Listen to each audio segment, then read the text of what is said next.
Hello, everybody, and welcome to another brand new spoiler review episode here from the Geek Buddies! Hey! Like surprising us all with his Tony Stark glasses. I respect it. No, these aren't my Tony Stark glasses. These are more of my, these are closer to the aviators that Kamala wears because she tries to look like her hero, Carol Danvers. So I didn't wear my Starks today. I wore my Carol Danvers. Respect. And that is what we're talking about. Episode 2 of Ms. Marvel Crushed. And we're going to get into everything that happens here on the show. So much has been going on here now into the second episode. We had a nice little first episode that kind of laid the groundwork with everything. Now we're deep into her figuring out her powers. We have to have that montage of a superhero figuring out their powers, getting a first crush. We're hearing about the partition and how that a real life thing that happened in India and how it affected both Indian and Pakistani people here. We're hearing how it affected her family. We're getting more knowledge about the heritage of these bands, or at least being alluded to the heritage of these bands, and more with that department that still can't win me over, getting involved in this as well. So there's so much to dive into and talk about, but let's introduce ourselves first. I'm the Outlaw John Roca, writer, producer, and host here on the Outlaw Nation and the Geek Buddies. Mike? I am Michael Vogel. I'm a writer and producer of animated TV shows and movies, and apparently easier on bad guys on Disney Plus shows than John Roca is. Shit. And this is Shannon McClung. I'm an animation writer and a television actor, and also, I guess I'm kind of with Vogel. I like the Department of Damage Control thus far, despite the fact that in the first episode, Alysia Reiner's performance was not my favorite. Yeah, you made that very clear. I hope Lisa doesn't watch the show, for God's sakes. We'll have to work on some damage control, in my opinion, on the Department of Damage Control. Hello, come on now. Let's get it going. But yeah, we're going to get into all of it. So this is a spoiler review. So if you haven't watched the episode, please go and watch the episode and come on back and hang out with us. And before we jump into it, just giving us some love also to Carbon Health, who powers and sponsors us here on the Geek Buddies in the Outlaw Nation. Carbon Health, go and visit them for any of your healthcare needs, questions, or concerns. Carbonhealth.com. They've got an app as well that you can download. If you're on the run, things are going on, you can check to see if anything happens with you. You can check to see if they've got a clinic near you or if they can help you virtually with any concerns or questions you might have. Go and visit them. 100 plus locations rather all over the country, 50 plus locations in California alone. Carbonhealth.com. Go and visit them. All right. I actually went to Carbon Health last week. Get out of here. How did that go? Was that a good experience? Yeah. I mean, I had at my job, I had a potential COVID exposure. So I had to isolate and then I had to take a test. And so Carbon Health is right down the street from me. So I walked up.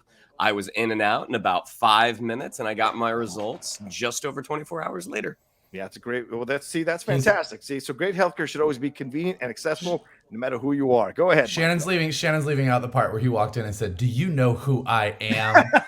I am Shannon McClung, the Geek Buddy, and I am here for my test." Please show me the light blue carpet where I'm going for the Geek Buddies. I was wearing a pair of aviator sunglasses. I ripped them off and said, "Do you know who I am?" And they said, "No, we don't, sir. You have a mask on." That's the policy right now at Carbon Health. Yeah, look, we continue to partner with Carbon Health because they genuinely care about positive communities who engage with each other over the love of culture and expressions of life. And certainly we're seeing online a lot of positivity around Ms. Marvel, other than the review bombing nonsense, but everything else, people actually having a legitimate discourse about this. It's been overall positive. So let's jump into the second episode. Mike, it's called Crushed. As I mentioned, all the things that happened here, and there's more that happened in the episode as well. We'll get to. But what's your feelings coming out of episode 2 of Ms. Marvel? I thought they crushed it. It was great. No, it's. I was talking to some friends of mine this weekend about it, and it has quickly gone up the list of Disney Plus Marvel shows for me. It's currently sitting right behind WandaVision and Hawkeye, and I told somebody that if it keeps going at the rate that it's going, it will definitely leapfrog Hawkeye and might even be a contender to go up against WandaVision. That is how much I am enjoying this show now.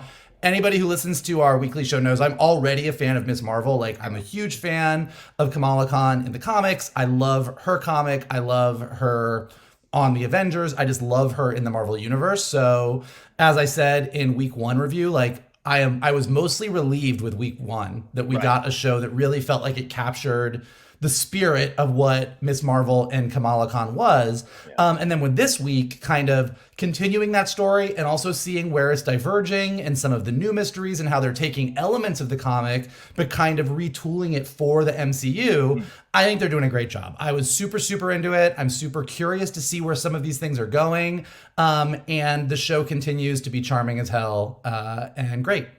Yeah, the joy of this show is that, I rewatched it for a third time this morning, getting ready for our review. And Iman Vellani is just so charming, so absolutely charming, so effortlessly charming in the role that rewatching it, even a third time, you're just caught up in what she's going through, and you may know what's coming, but it's the charm of her that keeps you just kind of enjoying it, and the surrounding actors as well. I feel like you've got a nice bit of chemistry going on with everybody, and like you, Mike, I'm looking forward now, after the cliffhanger, shall we say, of the end of this episode, what we're going to be getting in the subsequent episodes that are going to come here. Shannon, thoughts overall on the second episode of Ms. Marvel? What stood out for you? What really worked for you? What are you overall feeling now in this series as you're coming out episode 2? I mean, the thing that kind of struck me as I was watching the second episode was, this is the first time on Disney Plus we're getting a legit origin story for a hero. And something that they're doing really, really well. And I feel like this started back with Batman Begins in 2005, when the hero out of the suit is just as interesting. And that's something they're doing really, really great right now. Like, now, obviously, when she puts on her sort of budget Captain Marvel suit, it's funny. But as a character, Kamala Khan is just wonderful to watch. I mean, they're doing such a good job at laying the groundwork for her for all aspects of her life. This episode, we got a scene in the mosque, which, who knew we were going to get that. John. Sorry about that. I didn't reveal what happened in the mosque. But we got we got her point of view about the way women are kind of treated. And we get to know Nakia a little bit better. I was like, this is the second Nakia we have in the MCU, which I think is funny. With Lupita Nyong'o in Black Panther. But yeah, I mean, watching her with Kamran, watching her with her brother, watching her big hero moment, and poor Bruno. I mean, every aspect of the show that they're giving us, I'm just really, really into. And the mystery of the band or the bangle continues to deepen. It's so, having changed her powers and making it something that could be a little alien, definitely familial. It's really, really fun to watch. I mean, it's the type of show, because again, I don't know a ton about Miss Marvel. I haven't read the book. I've watched her in a lot of Marvel animated stuff. But I just don't know where it's going. And I think as an audience member, that's a great place to be.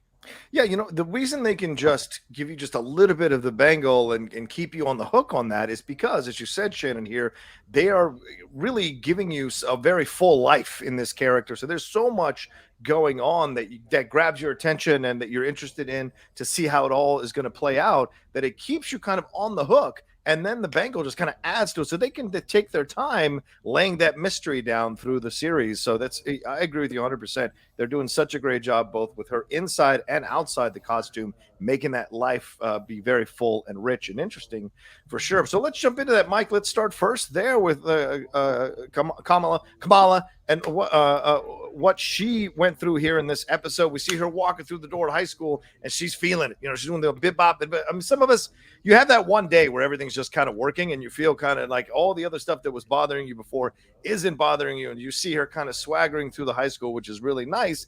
And then we hear, Bruno comes in, and we hear Zoe taking the attention away from what she felt she was going to be getting here. We see Bruno coming up as well, and then Nakia comes up, and they have this discussion about a party, and then Kamran is there, and Kamran gets invited to the party after they weren't going to go. Now they're going, and then she sees him at the party, starts the crush. We see the fire emojis and all those 100 numbers coming around him. Then she has the vision, and we see the texts on the sheets, and then, she's drawing the vision, but then we see her powers coming out on her nose and her hands, trying to control it. We see her going through the montage of figuring out her powers, and as this goes along, we see her kind of pushing Nakia to go and run for the board at the mosque, and then we go to the festival, and she's kind of campaigning for her, but then she's hearing more about her grandmother and her great-grandmother hearing all the stories here about it and seeing visions of this woman coming out and reaching for her. She tries to save the kid. She does eventually save the kid, but also the visions show up again. And then she's picked up by Kamran and her mother,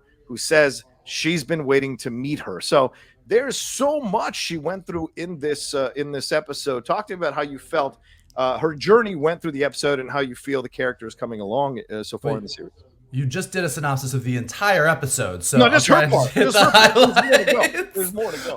No, I thought her journey through this episode was really, really great. I did really enjoy. I think that a lot of times when you play the kid who doesn't fit in at high school and is bullied or whatever, you have all these other characters that are like these cliched, stereotypical douchey high school characters. And I think what they did that was really nice with kind of the scene in the first episode where she was walking through the hallway, and then this scene at the beginning of this episode is, it was really her attitude about herself. Like, she was kind of in a not the best place in the first episode in feeling that she really fit in and feeling that she was fully who she wanted to be. And so you had all of these moments where the guy with the basketball came at her, or the coach got her name wrong, or those two girls that wouldn't get out of the way.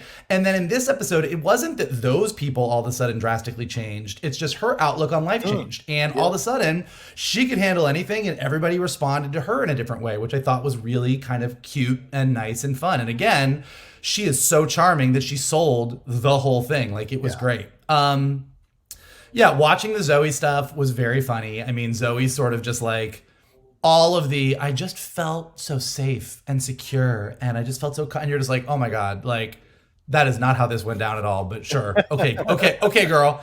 And Kamran, the introduction of Kamran was great, and just the funniness of, we're not going to that party. He gets invited. I really think we should go to that party. Like, it was just all really great high school stuff.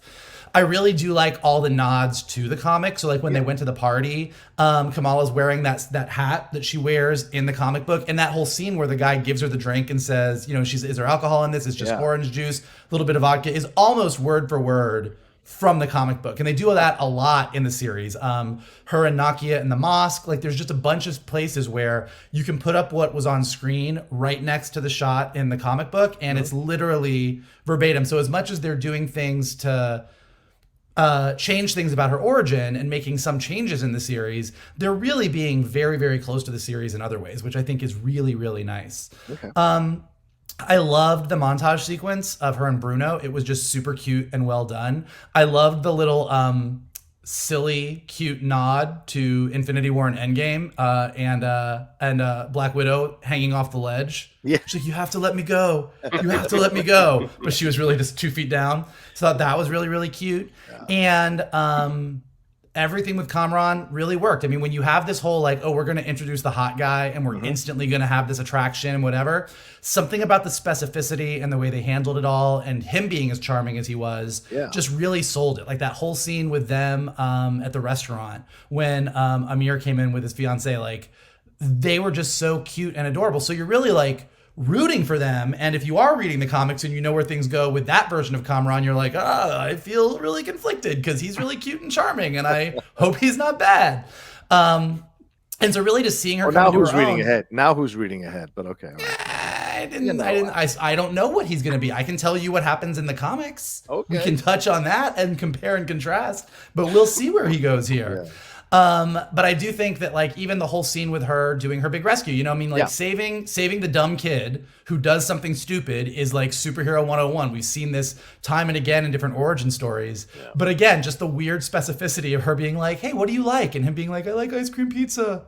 And she's like, that's really gross. Like, even the rescue moment was really cute and fun. And then leading up to her kind of getting away. And so as all that's going on, and then really, I think this show really does shine, kind of like what you guys were saying, is that her family life is almost as interesting as her superhero life, even if this wasn't a superhero show.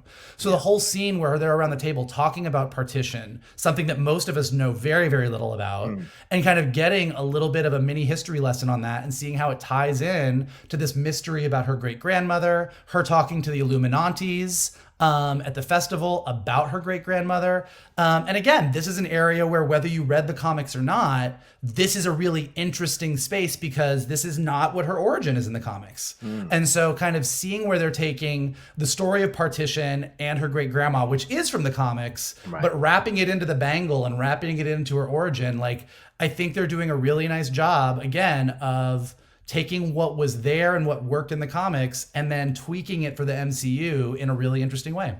Yeah, Shannon, Mike makes some excellent points here about how they're handling her origin story, rather, and then, of course, going back in time to her family's heritage, how this is going to be connected with the bands that she has. And, you know, she has that moment with Bruno where she says there's some writing on here. I'm not sure what it is. So they're not, I think she thinks it's Arabic or something. So she's not sure what the writing is. And then we see her figuring out how to use her powers, but also, like, we're seeing a teenage girl here. I think this is also a really powerful element in this that all of us can connect to in some way having been teenagers. We know what a majority of us know what it's like to not fit in and not be the cool kid in high school and whatever. And then, yeah, Michael says, like, it's her attitude. And they have that interaction, her and Nakia in the bathroom, where she says, you know, me putting this on, at first I did it to kind of prove something to people, but then I realized this is who I actually am. And so it became not about proving things. So we're seeing her, like, slowly figuring out how to find her confidence amidst all the joy and charm with her friends. She needs to find her voice. She needs to find her power, her strength. And so certainly that's something we can all connect to, having been through an experience like that in our own lives. So what did you think about how they handled her journey through this particular episode and her growing usage of her powers? I mean, I love the montage sequence. I mean, and, you know, especially sort of in the Silver Age of comics, Marvel and DC kind of had their equivalent characters. Yeah. And now we're seeing that the MCU Miss Marvel, the moment she said hard light, and I'm like, oh, okay. So she is she is the MCU's Green Lantern. Copy that. Which I think works. I mean, it's different enough, and it's, again, tying it into her family's history, I think really works. I mean, again, she continues to be so funny and so charming. I love the Paul Rudd joke where she said, you know, she and Ant-Man, they both look a lot younger than they are, and I'm like, that's really fun. That's really funny. Watching her through each different aspect of her life, like watching, like, she's about to get caught talking to a boy in front of her brother, right, and how she handles that. I mean, the teenage embarrassment that she is playing, to me, it comes off as so authentic. Because, again, you know, we talked about the James Van Der Beek last week. Like, a lot of times in real life, teenage embarrassment, it is not so it is not, it's my life. It is, you're kind of laughing and you can't really get the words out. And I think that's where her performance is just so honest. Yeah. And that's what's really, really working for it. And yeah, I mean, when she goes to save the kid, which was a great hero sequence for a teenage hero. Right. Yep. That it's a small kid who's goofing off, and she then has to go and save them.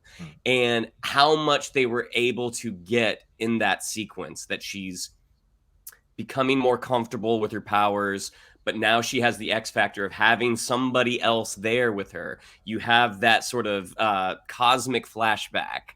And then you also have her humor, talking about the ice cream pizza. I mean, I love how much they're injecting social media into this, because for teenagers, for kids, that is a huge, huge thing. I mean, how memes come out right away. So I love where they're taking her, and I'm really, really curious where the next episode is going to lead. I mean, because I think the first 2 episodes, it's the groundwork, and it's incredibly entertaining and satisfying, but the world is about to get a little bit bigger.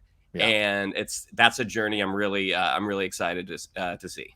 Yeah, let's move on to that. Now, yeah, I love the way they handle this. Just to throw in my 2 cents, I love the way they handled the progression of her character through this particular episode. I like this episode actually more than the first episode. I really felt like it was a little more confident, a little more lived in, and maybe that's because she is more confident, a little more lived in here by the time we get to the events here in the second episode. Love that she has all of us have had that interaction with our mom where we're like, sorry, I kind of hurt your feelings. You know, you have that moment and you're hoping, you know, oh, but this is maybe not the best time to ask, but there's a party. Can I go? Is it okay? I'm sorry. You know, those kinds of moments. All of us have had it. So these they drop into these real teenage moments amidst all the madness that she's kind of dealing with. And as I said, I go back to that conversation with Nakia, with her talking about how everything's happening so fast and she's having trouble keeping control of it. And certainly that's certainly a big thing when you're a teenager, and certainly it still happens as you get older in life. It's different stages. Life is a video game. Every decade is a new level that you have to kind of navigate and negotiate. It feels like it's overwhelming every single time. And so those things that I think are really powerful with her. But then seeing her kind of drop into this these conversations with Kamran, you can see first love, first crush. You know, having these conversations, bonding over Bollywood stuff, bonding over their shared opinions about music, bonding over their parents' love of certain things that they don't love. And we even get the Bon Jovi stuff that we're watching from a distance here, which I think is a really nice element, which we'll get to. So overall, and then her using her powers and figuring it out, and you know, her natural ability to care for people comes out as she's talking to that kid, and she figures out how to kind of talk to them. Mike, you've done that. You told us many times how you studied that in was it high school, where you studied how to kind of conflict negotiation, so you see those tools kind of coming in for her naturally with that. Yeah, I was a teenager. I was a teenager in high school. Did a little peer counseling here and there. I can tell you about it sometime. It was intense. It was rough, but we made it through. That's right. And the cuteness of naming all the groups, you know, which makes it a little more universal for people to kind of maybe connect to, and we'll get to that. But let's deal with the triangle. Shannon, I go back to you on this. Kamran, poor Bruno, who tries to jump into that conversation in the car between them when he senses that she is moving on. You know, Bruno's been confronted with the fact that he could get into Caltech, and although the principal is a little weird with some of his analogy, and shout out to Bruno doing his Back to the Future reference, overall we're sensing Bruno doesn't want to go, enjoys helping Kamala, and so for me, I'm in a weird place right now because the Kamran thing, Kamran thing, which Michael is alluding to, might lead to something evil, but the Bruno decision doesn't seem to be like the right decision right now either. He doesn't necessarily seem like the romantic partner for her. So what do you think about how they set up this triangle and how it worked as the episode went along?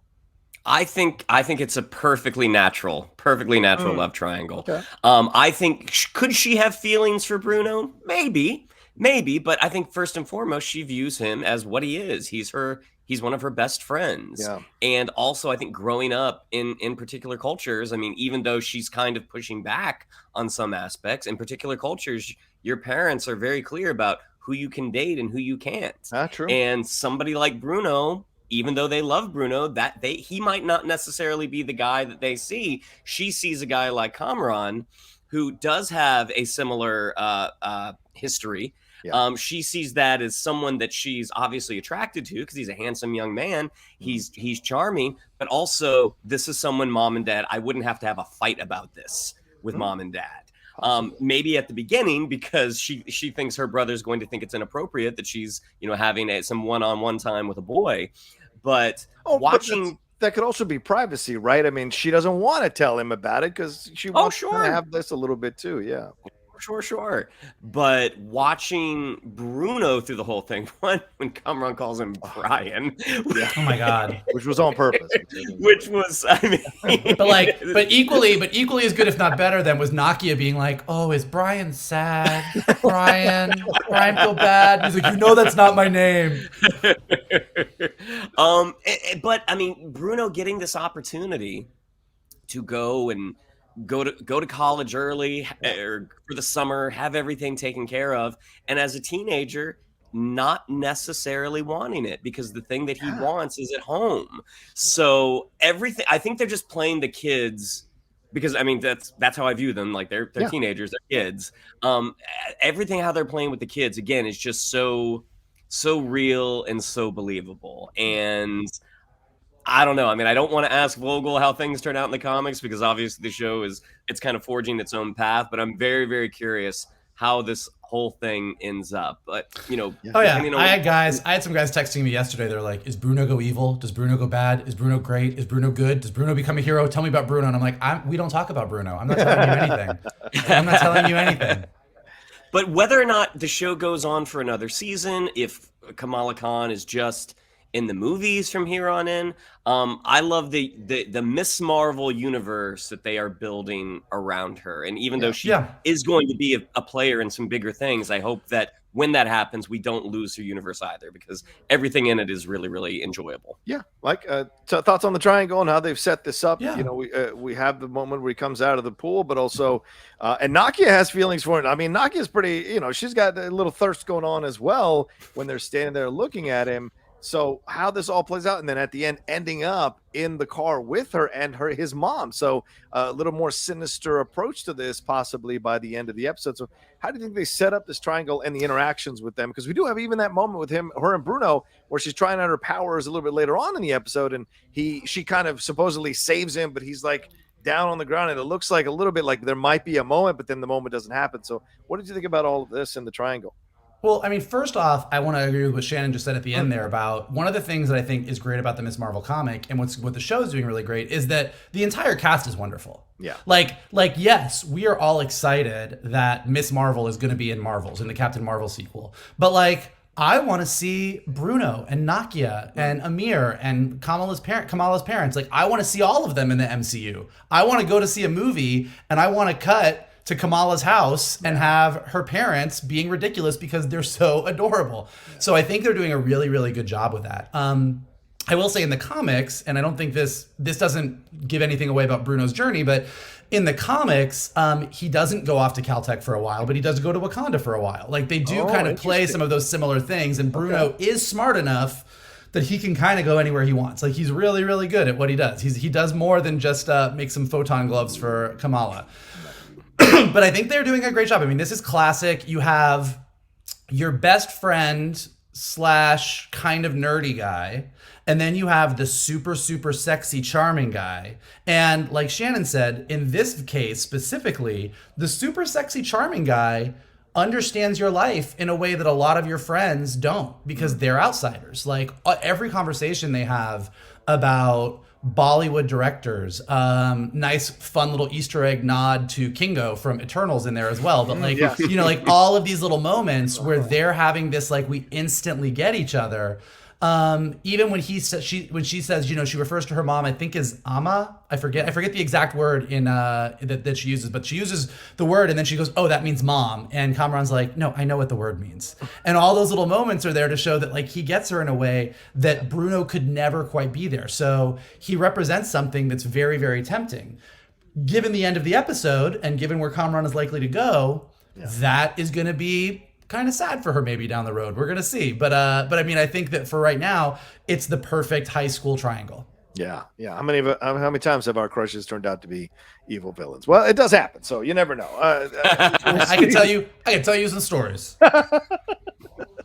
We'll see. Well, let's move on to the well, let me throw in real quick and just say that I do like it. It feels very natural, and the chemistry between both of them feels very natural as well. You know, sometimes you can cast an actor just because he's good looking, he or she is good looking. It doesn't necessarily mean they're going to have chemistry with the main actor or actress. And I like that they chose someone here who does, you know, and they have an easy back and forth. And, you know, even when Bruno tries to stop her from going in the car, it's like, hey, let's go training. Aren't we going to do this today? And everyone's been that best friend, right? I mean, if you ever see Just Friends, that's the whole movie is all about that. We've all had that one person we have a crush on, but they only ever see us as a friend. And so you try to maybe change their mind by, you know, getting into the stuff they get into, talking to them more. But, you know, in the end, if it's not organically there, it's not organically there. So watching him struggle, Bruno, throughout this episode, I could sense Bruno's pain for sure. But I also understand the situation, especially when he's jabbing his head in the middle of both of them in the car, saying like, hey, I watch Bollywood movies too. I can talk about it. And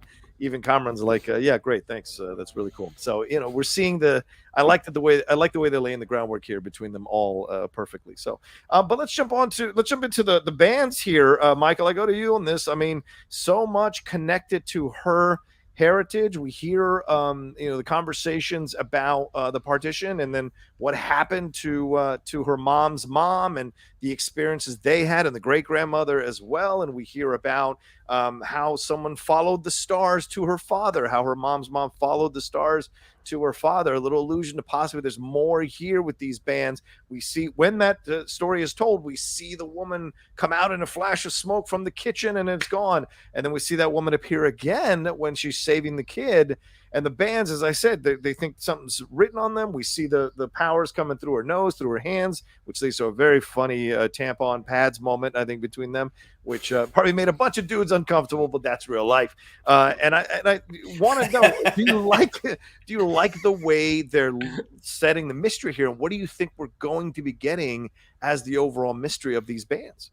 Yeah, well, so I think let's take a step back and just really quickly. So if you have not read the comics, in the comic books, Ms. Marvel is an Inhuman, and the Inhumans in the comics are kind of mutant-esque. They're not mutants; they're different. But Inhumans were a race of humans that were descended from humans that were altered and experimented on by the Kree, the aliens from the Captain Marvel movie. Probably not, probably important.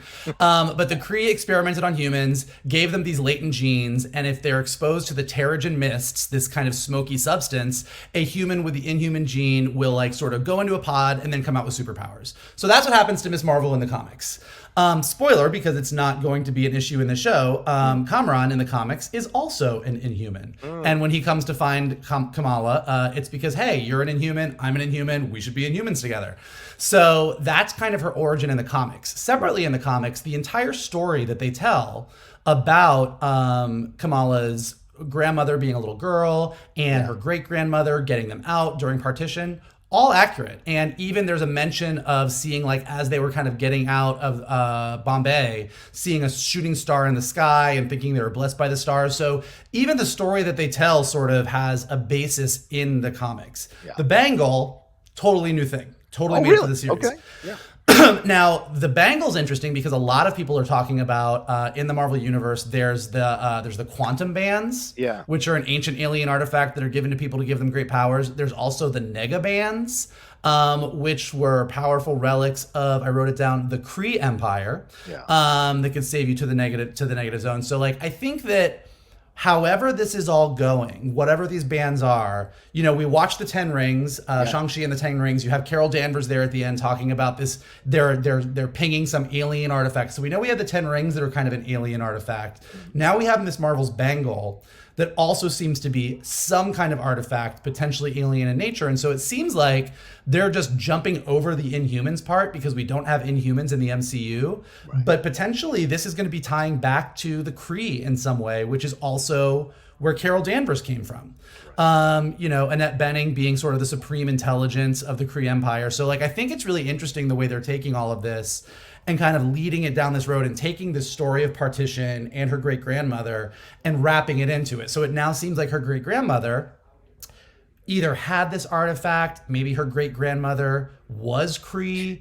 I think they're going to take things and make her maybe a little bit closer to Captain Marvel's origin than she was in the comics potentially. So I think it's all really, really interesting. A lot of people aren't sure. It seems right now, based on what we saw in the car at the end of the series, is Kamran's mom Kamala's great grandmother? Do they just not age? Is Kamran really her great uncle? That's super creepy. It is. Because it's the same actress. She sees in the vision, when they're talking about partition and she sees that vision and that actress is standing there holding out her hand and you hear the train. And then same thing when she's about up on the roof saving the kid. And then we see that same actress in the car. Now, is this person a shapeshifter? Is she taking on the form of Kamala's great-grandmother? Is it a completely separate character and the vision doesn't mean what we think it means? So there's a lot of questions there. But as opposed to some other series that we reviewed recently, where you're kind of all right, well, we've kind of already figured this out. We're 2 steps ahead of you. We would like you to get there.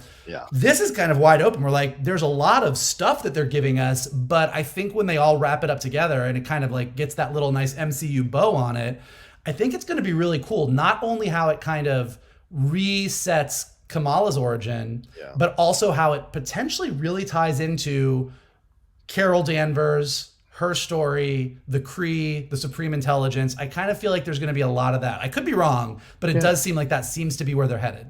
I also think it's kind of genius too, because it's working on a really subtle level in this whole idea of like when they're at the festival and later at that night, and you see Kamala talking to the other aunties, so to speak, the Illuminantes, and Illuminantes is the best word ever created, and I can't get over it. You're not wrong. It's fantastic. But like what they start talking about, Aisha, the great grandmother, and saying how she was called the Snake and had many affairs and had the secret family. She killed a man during the partition. So there's all these ideas and legends or gossip being thrown about, and you kind of can connect to this on a certain level in that.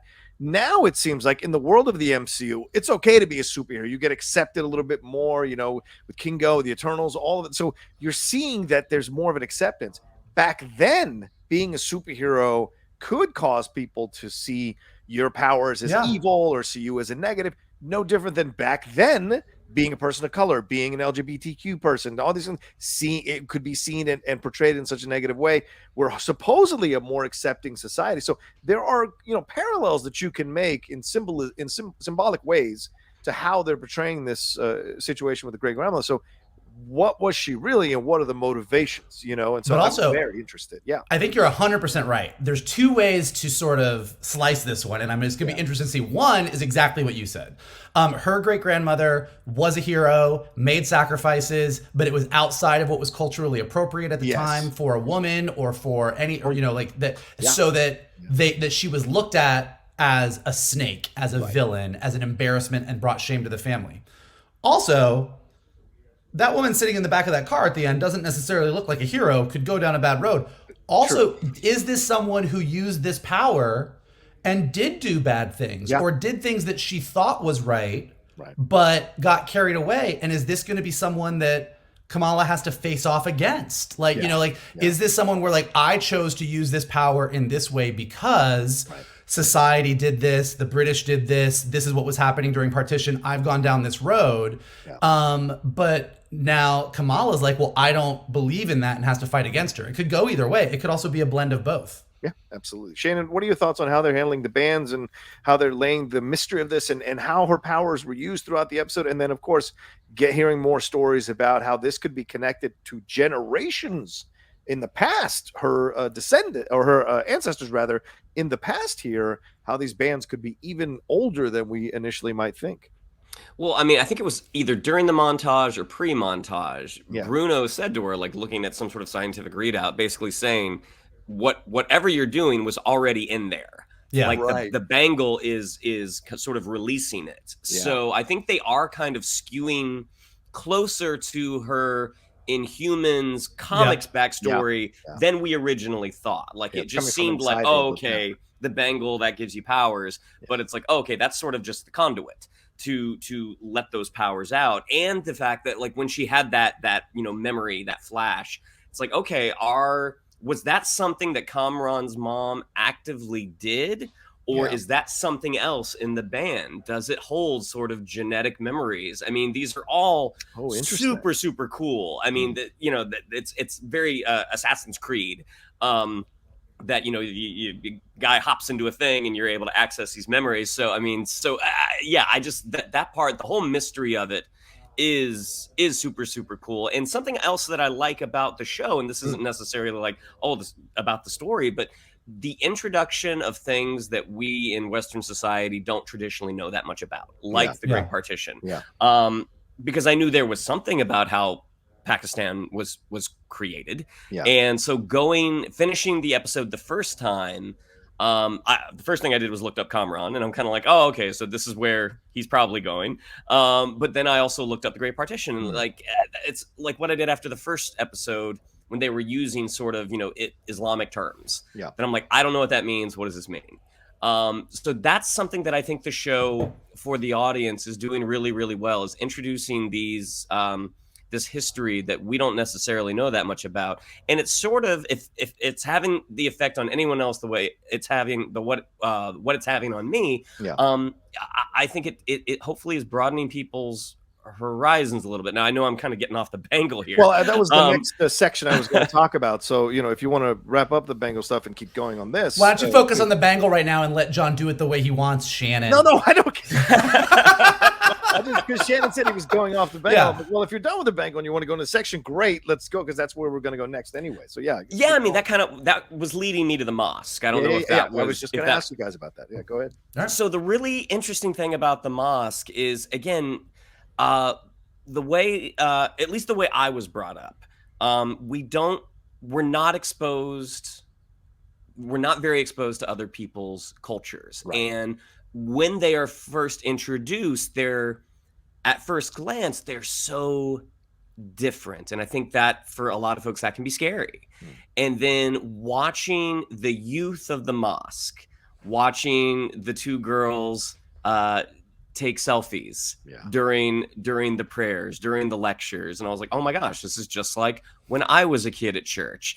So I think it's so helpful, especially for the younger audience, maybe everybody in the audience, to be like, hey, we are all way more similar than some folks would like us to believe. Right. And watching all of the individual groups at the mosque, like the Illuminantes, which agreed, fantastic name, but the mosque bros, the converts or the reconverts, like it was so, I think that's what's making the show so appealing, is the journey of a young hero is always fun to watch if it's done well. Yeah. But getting all of this, I think you said it earlier, John, like this very full life, this very lived in world that really makes the show such an enjoyable experience, because you're getting to watch this hero come into her own, but you're also getting exposed to things that you might not necessarily be exposed to that much, and it's really enjoyable it's really enjoyable as an audience member. Yeah, who knew you could write characters and actually give them full lives when they appear on the screen? God forbid. What a groundbreaking fucking thing to do in a show when you're presenting characters. I didn't realize I was loading bullets in the gun for John right now. Hayward Island. I mean, God forbid you give us fuller characters and richer lives instead of one-dimensional propositions. Yeah, let's throw in some more. The Mosque Bros, the Pious Boys, the Sunday School Teachers, the Insta-Click, the Converts, aka the Reverts, as you said there, Shannon, the Mini Harami Girls, and of course the Illuminantes. Yeah, Michael, talk to me about how they presented. I do want to say real quick about the partition.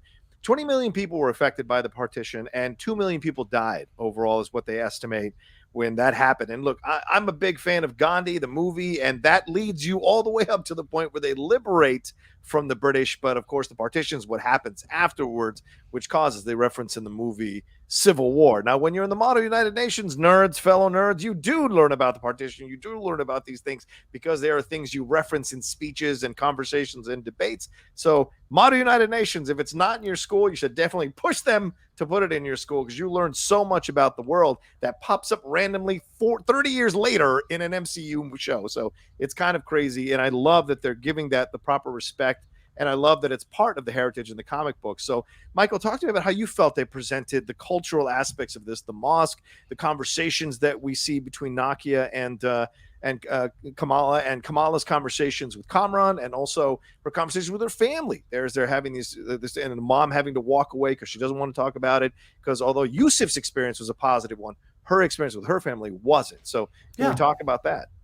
I think kind of echoing what Shannon said, I think it's great. And it is, again, this is directly from the comic. I mean, reading the Miss Marvel comic, you really are just thrown into this entire family and group of friends and culture. Like, you're in the mosque, you are, you're around all of these characters, and you really do feel a little bit immersed. And I think I said this last week, but I think that what this show does so well is it is very much a celebration of the Muslim culture, of Pakistani culture, of just Indian culture in general, and you do get all these things. But the more specific that you get, it's less alienating than you think. Yeah. Like, the more specific you get about things, and the more you show the reality. I think I said this last week. If you do a show, if you do a series, if you had one Muslim character, and only one Muslim character surrounded by a bunch of, white sort of Christian, Judeo-Christian characters. That Muslim character has to carry on their back all of Muslim culture. Yeah, you're right. So do they wear a hijab? Do they not wear a hijab? Do they like going to the mosque? Do they not like going to the mosque? Do they support Muslim culture? Do they get frustrated with Muslim culture? And any choice they make has to be the monolithic, this is how they feel. But when you do a show like Ms. Marvel, where you have a ton of characters who are Muslim, you get to actually show, kind of to Shannon's point with the girls taking pictures in the back of the mosque, that they all have different perspectives. Yeah. That, Nakia chooses to wear a hijab. Kamala does not wear a hijab. Kamala's dad is very supportive of his children and like, you're in America because we want you to do anything. Kamala's mom's like, yeah, almost anything. So Amir is very, very religious. And Taisha, his fiance, who is black, is also very religious in a way that Kamala is not, and they live in the same family. So I think once you start seeing this specificity and just going to the festival at the end and seeing, like you guys said, all the different characters, that there's like the bro-y Muslim characters, there's the really pious Muslim characters, like that you all of a sudden see, oh, you mean like going to a mosque, there's lots of different people that have very different opinions on their religion, just like being Jewish and just like being Christian? How about that?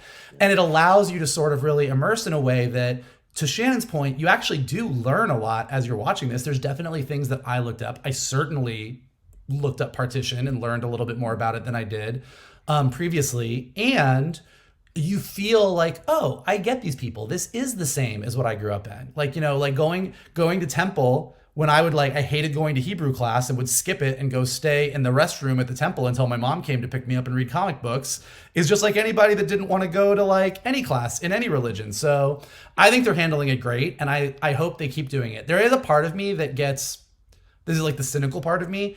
Every time something happens, like they have a conversation about Partition, we go to the festival, I'm sitting here going, I love this. And then because of the culture that we live in and Twitter and everything, the back of my mind is like, fuck, and there's a bunch of people that are getting super annoyed right now and saying this is way too woke and yada, yada, yada, and I'm going to have to go on Twitter and hear this bullshit. So I wish I didn't have that little cynical voice that is like marking all these moments and being like, oh, now people are going to get pissed about this too. But it is what it is. Well, it goes both ways, doesn't it, Michael? Because I've seen already some people saying, they're portraying the Muslim culture in a way that's a lot more, how can I say the word? Whitewashed? Not really fully whitewashed, but a little easier to access, I guess is what I'm trying to say. Easier to access, which I think is, you have to do it in that manner, in the way you're presenting this story, the way that you're presenting this character, right? If this was a darker, more conflicted, introspective character in Kamala, then that would be a whole different approach. Or Kamala, rather, that would be a whole different approach to how you got the overall vibe of the show. But that's not what works here. So it goes both ways. And people saying it's too woke, and other people saying you're not going deep enough, or you're not. I mean, and I think which I understand. Yeah, and you're always going to have that. I think what makes Ms. Marvel, Ms. Marvel is Ms. Marvel. Yeah. I mean, the comic, the award-winning comic, and I think this is where authenticity matters, because not every Muslim person or gay person or Latin person or white person or male or female has the same experience. So some people have one experience with their Muslim culture, and some people have another. And the creative team behind Ms. Marvel, the comic, and the creative team behind Ms. Marvel, the series, are telling this version and this experience of Muslim culture, which is authentic. There are other versions that are darker. There are other versions that are more dramatic. And those are stories that can be told too. But this is what this story is. And it's definitely more Muslim culture than most people who are watching a bunch of Disney Plus Marvel shows have gotten in the past. Agreed. And, it's the same thing. Like with America Ferrera, I didn't like the way they presented her fully in Doctor Strange Multiverse of Madness. Other people did in my Latino culture. You look at Ken, the Ryan Gosling picture, I thought that was an overall positive thing. And then I see some LGBTQ commentators saying how it's a stereotypical portrayal of a person who might be bisexual. So it's just like, you've got to allow all the voices in, I imagine, to hear points of views. And what I like about this show is as you said, Michael, which I think so well, is the specificity, right? We see them preparing, and we see them being the two girls who are always coming late. That old lady on the chair going up, on the chair going up. Always you two late. We see that connection. They're trying to wash themselves with the water, and then they yank out a tile or something else with a tile, which I think it might be her with her powers late in a little bit. No. I think that was just that. No. That tile breaking was just that they really need to fix up the female side of the mosque because that points. shit is falling apart and they need to get their shit together. That's great because that connects to what we see later and them having the conversation, being told to keep quiet, but then saying, hey, kind of her passive aggressive shot that I can barely see you and hear you. But then they're talking about the mold in the carpets. They're talking about these other things. And this is what encourages Kamala to ask Nakia to run for the board. And Nakia is initially resistant. But then we get also this conversation with Nakia in the bathroom. I keep referencing because I think it was a really integral part of this episode where she says, and maybe it's because of my own connection, where she says, I was too light for some people, too ethnic for other people. That's certainly something I've confronted as a white passing Latino my whole life. I mean, I've had people come up to me still who go, wait, you're Latino? It's just, it happens. And you're just like, yeah, sorry, I'm not brown, super brown, but that's like those things. And so you're seeing the real specificity of the culture here and also the conversations that are happening. I mean, that's essentially colorism, what she's talking about. And so I love that they're willing to go there. And then when she's campaigning at the festival and the back and forth, and love that moment with Kamala's dad, where she's like, would you deny 2 young progressive women for a chance? His face so well. Yeah. His face. It's so great. Like his oh man, I'm fucked face. That's why he's the best. Was dad. So perfect. He really was so good. Yeah. His own friend Rashid's like, what are you doing, man? So it's a great great entry into this culture and this particular mosque, these particular politics within the mosque, and you wonder how this is going to play itself up, because just introducing it is great. Now we got to see what Nakia's journey is going to be. And again, this is what's so great when you have all these characters and you give them their own impetuses, their own lives in shows. People are always like, oh, there's not enough time. There's always enough time if you write it well. And certainly here you're seeing it. It's written well. It's a 51-minute episode that was really 45 minutes, and there was a lot in the 45 minutes. You are, and you're not wrong that I am at this point, I am equally as invested in what Bruno is going to choose, and if Nakia is going to change the mosque, and where Zoe is going. I actually do care about all of these characters in this show. As even though I'm, Miss Marvel is definitely the reason I'm showing up, but everyone else's story is equally as fascinating to me. Yeah. Well, let's hit on one thing. This is Shannon's favorite part of the show. Let's talk about the department here of the United States Department of Damage Control. You both started off this review defending them. We got to see them interrogate poor Zoe, who all of a sudden clammed up and couldn't talk about what happened. And then we see them showing up within 5 minutes of this situation with all these cars at that mosque and at the festival and with the kid and everything like that. And then she escapes. And I think the drones, are those the same drones they use from that Mysterio? Have they co-opted? Oh, yeah. They sure look like it. Oh, yeah. The department totally jacked. Well, we did see them take all the Stark tech in No Way Home. This is one of the fun MCU things that they do. The Department of Damage Control shows up in No Way Home, interrogates everybody, invades Stark, takes all the drones, and now we see that they have repurposed those drones to hunt down enhanced individuals. Yeah. That is some cool shit. And I think a hint of where the DODC could be going in the MCU.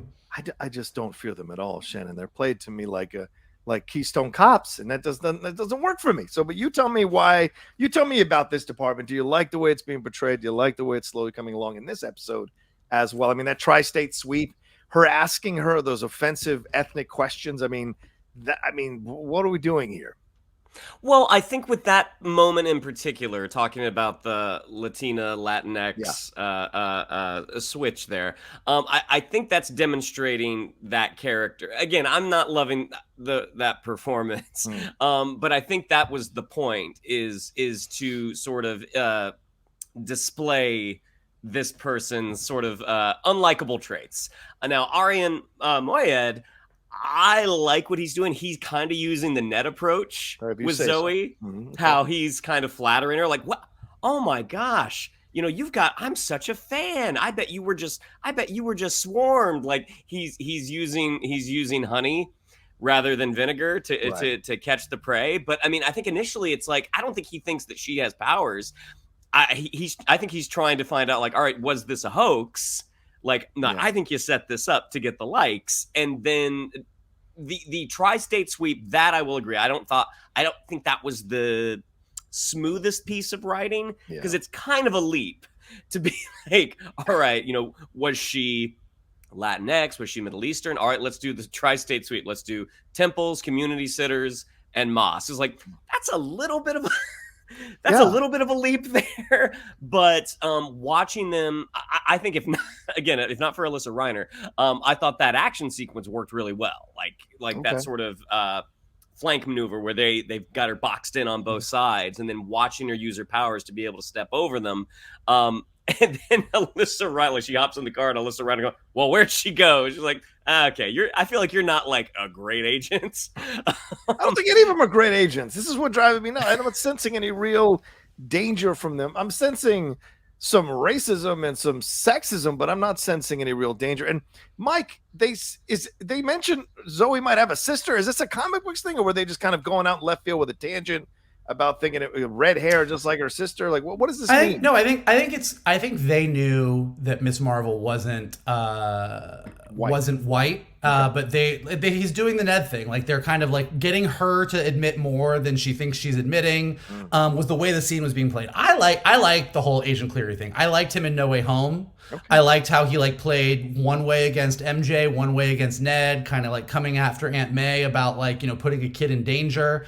I thought he was really fun. I thought he was a one-off character. So him showing up here and the Department of Damage Control becoming a bigger deal, and the fact that they're using the Stark tech that they took from No Way Home, like I mentioned, I think it's all really interesting. As far as the racist stuff, they're very much setting up that Agent Cleary, as much as he is better at his job than Agent Deaver is also not a racist. Right. Like, he kind of tells her to be more sensitive. He looks more uncomfortable when she's going in. Yeah, he's very specifically uncomfortable when she's kind of going down a certain road and says like I should be saying Latinx now, right?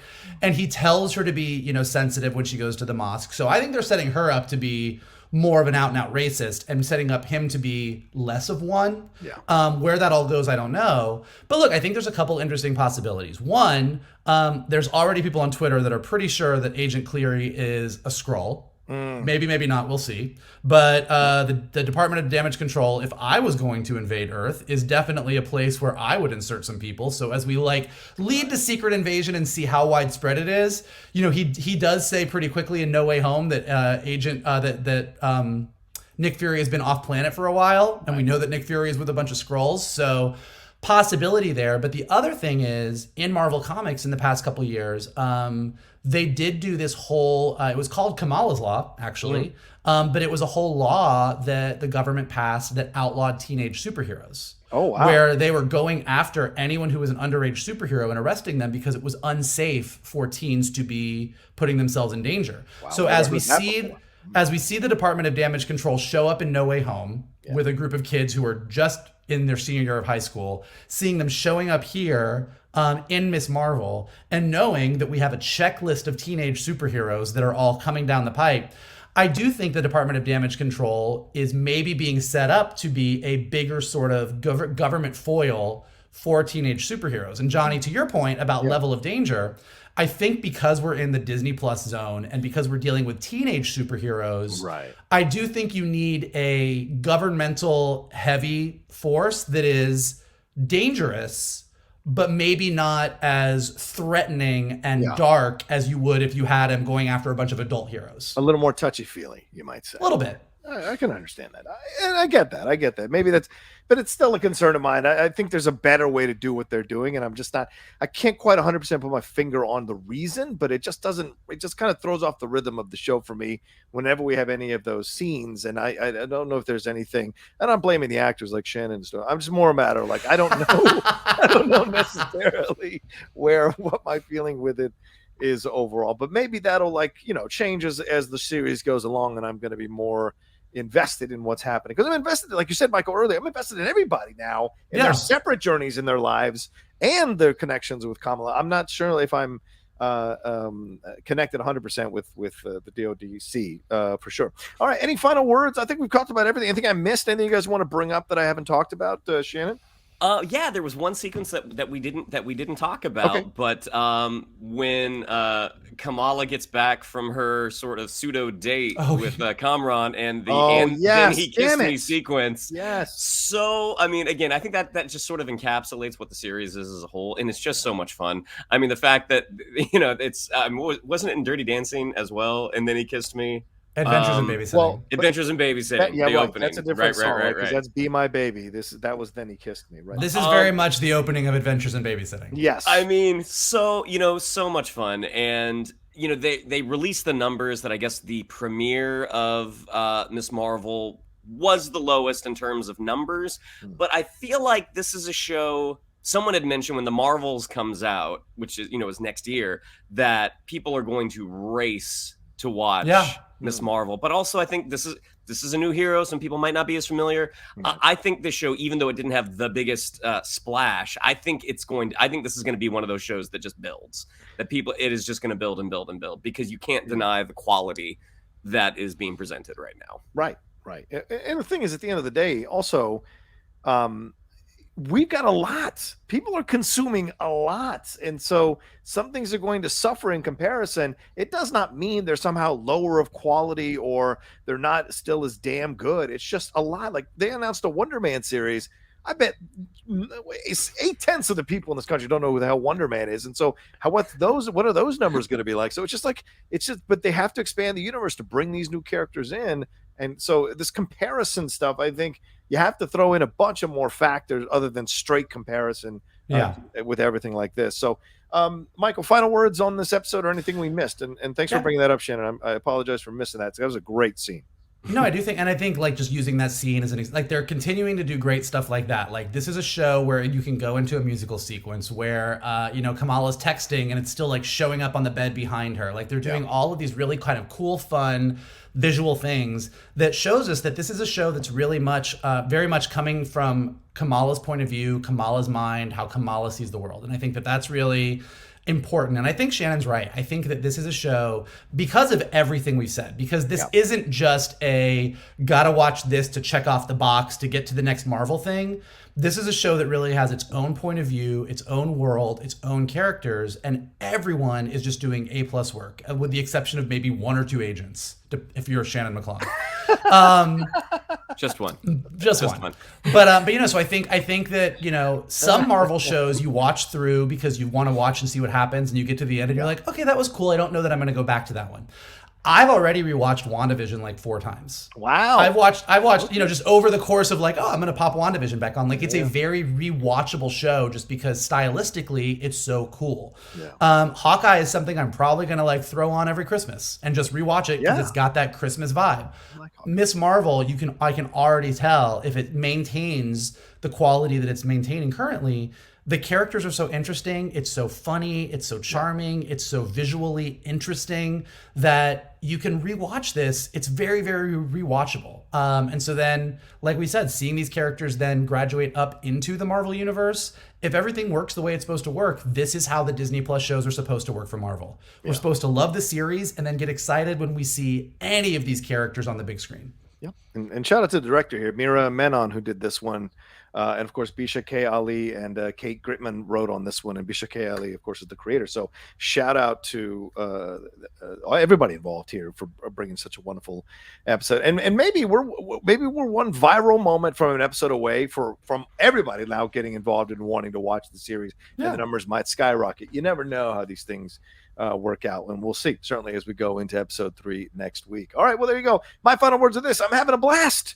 This is such a fun show, and it's such a nice breath of fresh air from what we've been getting lately. I don't feel conflicted liking the show. I don't feel like I've got to defend the show. I actually enjoy it, and that's a nice bit of kind of that I feel when I'm watching the show. And I think they're bringing a lot of vibrancy to the MCU that's been kind of missing lately. And so I'm very excited to see what more we're going to get as we go along with this series. So, all right. Well, thanks everybody for watching this spoiler review episode of Ms. Marvel episode 2, crushed here from the Geek Buddies. We appreciate it madly, whether you're listening to us or watching us here on the Outlaw Nation channel. Shannon, what do we have to tell them? Yeah, I'd like to follow us on social media. On Twitter, it's at geek_buddies. On Instagram, at _geek_buddies. If you'd like to follow me on social media, on Twitter, it's at Shannon_McClung. On Instagram, at Shannon the Geek Buddy. If you'd like to follow Mr. Vogel, it is at MK2. And if you would like to follow Mr. Roca, it is at The Roca Says. Mikey? Well, if you enjoyed listening to this review and you are not part of the Department of Damage Control, then we would like you to continue listening to the Geek Buddies. And here's what you can do to help us continue doing what we are doing. You can hit that like button below, subscribe to Johnny's Outlaw Nation page, check out all the amazing content he's got. He's very, very busy today. He's already told us he's going to have a hell of a day. He's got to record a lot of things. Leave your comments below. Let us know what you thought of the episode. Like, where do you think it's going great? What are you missing out on? What do you want to see more of? If you're a fan of the comics, do you think they're nailing it? Do you think they're off base? Let us know below. If you're listening to us on Spotify or Apple Podcasts or anywhere podcasts are available, leave us some stars and some comments. It helps us go up in the rankings. And as always, the best thing that you guys can do is retweet this video, post it on your socials, send it to your friends, tell them to hang out with your buddies, the Geek Buddies. Let's get this thing going. Let's get some more people in here. Let's have a party. Let's do it. Let's do it. And of course, big thank you to Carbon Health, who continues to power and sponsor us. As we were doing the show, they sent me some new talking points. They apparently have 125 locations now nationwide and 80 locations in California alone. They have urgent care needs at all the locations. As we said, COVID testing is happening, that you can pick up antigen testing kits in the clinic themselves. Primary care is available at many of the California clinics. And like we said before, they believe that healthcare should always be convenient and accessible. If you're working from home, you can make an appointment with a local clinic or get virtual care for yourself. And healthcare goals and needs can change, and they are very flexible at helping you establish a new healthcare system for yourself, a new healthcare plan as well. And that's what they believe in. And we like to partner with them because Carbon Health genuinely cares about positive communities who engage with each other over the love of culture and expressions of life. And just because I read them doesn't mean I don't believe these words. I've had nothing but positive experience with Carbon Health. They are so fantastic. Continue to sponsor us and the positive energy we put out when we talk about the things we talk about here on the Geek Buddy. So go and support them as Shannon did. Go and visit them as Shannon did, and give them some love, and tell them the Geek Buddy sent you as well. And one last thing, happy Father's Day to those of you who are watching with us here on this Sunday. If you're watching this on the Sunday, and if you're watching it later, still happy Father's Day, and especially shout out to Yusuf, who's one of the best fathers I've seen in the MCU for sure. So, all right. I mean, yeah. In a world where most of the characters have father issues, huge father issues, he might be the MVP dad of the Marvel Universe. I'm trying to think through right now if there's anyone, but certainly not Howard Stark. Well, maybe the moment in the elevator, the hugging with Tony. It's a nice moment, but Howard Stark, I'm not going to give him any awards for best dad of the world. I think you're right. Hey, way to go, Yusuf. Happy Father's Day to you. Shout out to you, Yusuf. All right, we're out of here. Y'all take care of yourselves. Be well, and we'll talk to you next time with another brand new spoiler review episode here from the Geek Buddies.